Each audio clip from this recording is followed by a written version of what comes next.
បន្ទាន់កម្ពុជាបន្តមានភ្លៀងធ្លាក់ជាមួយនឹងផ្គររន្ទះនិងខ្យល់កន្ត្រាក់ដល់ថ្ងៃទី30ខែមេសាខាងមុខឯណោះ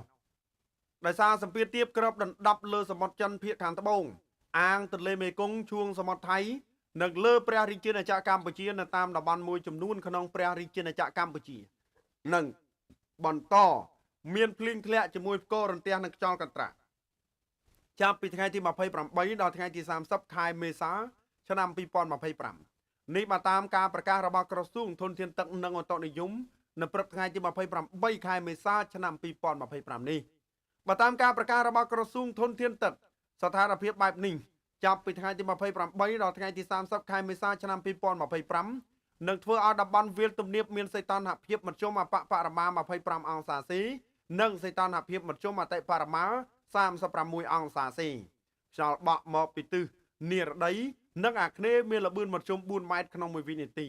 ខេត្តបន្ទាយមានជ័យបាត់ដំបងពោធិ៍សាត់កំពង់ឆ្នាំងសៀមរាបកំពង់ធំកំពង់ចាមត្បូងឃ្មុំព្រៃវែងនិងតាកែវអាចមានភ្លៀងធ្លាក់ជាមួយផ្គររន្ទះនិងខ្យល់កន្ត្រាក់គ្របដណ្ដប់លើផ្ទៃដីប្រមាណ 15% តំបន់ខ្ពង់រាបមានសីតុណ្ហភាពមធ្យមអបបរមា25អង្សាសេនិងសីតុណ្ហភាពមធ្យមអតិបរមា37អង្សាសេខ្យល់បក់មកពីទិសនិរដីនិងអាគ្នេយ៍មានល្បឿនមធ្យម3ម៉ែត្រក្នុង1វិនាទីខេត្តកំពង់ស្ពឺប៉ៃលិនឧត្តរមានជ័យព្រះវិហារក្រចេះស្ទឹងត្រែងរតនគិរីជួរភ្នំដងរែកនិងតំបន់ជួរភ្នំក្រវាញអាចមានភ្លៀងធ្លាក់ជាមួយផ្គររន្ទះនិងខ្យល់កន្ត្រាក់គ្របដណ្ដប់លើផ្ទៃដី 20% តំបន់មាត់សមុទ្រមានសីតុណ្ហភាពមធ្យមអបបរមា25អង្សាសេនិងសីតុណ្ហភាពមធ្យម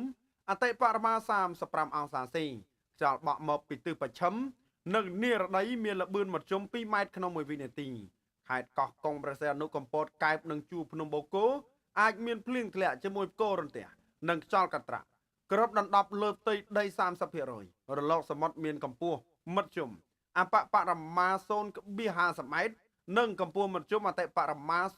0.75 ម៉ែត្រអាស្រ័យដោយបានជម្រាបជូនខាងលើសូមសាធារណជនទទួលជ្រាបដឹងជាព័ត៌មាន